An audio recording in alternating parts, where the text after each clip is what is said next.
Hi, I'm Bill Donohue, President of the Catholic League. I'd like to take a couple of minutes to discuss with you a very important report about the Survivors Network for those abused by priests, more commonly known as SNAP. They have a great reputation in many parts of the media. They're regarded as the victims group which reaches out to people who've been abused by priests and supposedly by anybody, but we know what they're really about priests. And the media treat them as darlings, as if they're generally concerned, motivated by compassion and the like. Well, I've long suspected otherwise. Now I've got the evidence. They had a national conference open to the public in Washington, D.C., July 8 through 10. Some friends of mine were at that conference, and they reported back to me. These are people whom I've known for some years as trustworthy and reliable people. And what they found out was quite astonishing. They learned, for example, that they don't speak about the Catholic Church as a good institution with some bad apple priests. They speak about the evil institution. They speak about priests as if they're all guilty. If, you know, in this country, you are assumed innocent until proven guilty. You didn't hear that at the conference, not even by the attorneys. It's rather amazing some of the language they were using. They think there's a cabal, a conspiracy, that the bishops are working with people in government to try and change legislation and try to work to protect these people who are bad apples in the Catholic Church, instead of the truth, which is that most priests are good guys. Did you know, for example, that 149 priests out of 100,000 are responsible for 25% of all the cases of abuse? Did you know that most of the victims are not young people, that they are teenagers, that they are adolescents? Not that it makes it right, but we're not talking about child rape here. Is that ever discussed at SNAP, at the conferences? No, not at all. They've made up their mind in the Catholic Church, beginning at the top. They want to get the archbishops, the cardinals. They'd like to bring down the Pope if they could.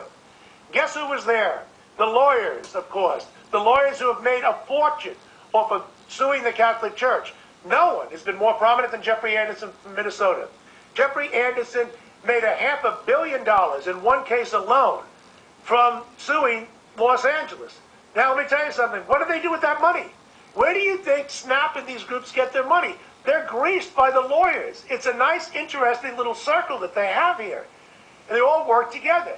This was unmistakable at the conference because Jeffrey Anderson said, listen, I'm going to match dollar for dollar everything you give, with the exception of some other lawyer who gave up $10,000. They raised a total of $30,000, which means that only $10,000 was given by the people at this event. There was about 110 to 130 people at the event, because you got 10,000 from the people, matched by Anderson, there's 20, and the other lawyer gives another 10. In other words, two lawyers who've made a fortune for killing the Catholic Church with their suits are responsible for $2 out of every $3 raised at this conference, which is pretty typical of the way it works overall. Psychiatrists were there making their speeches about the Catholic Church, which doesn't believe in sin, which engages in all kinds of devious ideas and plotting of how they're going to work together to seduce young boys. I mean, quite frankly, people, you've got to be delusional to believe that kind of nonsense about the Catholic Church. Mistakes have been made, and too many people who were guilty did get away with some things a long time ago. It's not going on today. But to listen to these people, boy, you'd realize it very quickly if you were at the event, because what was reported back to me is bone-chilling.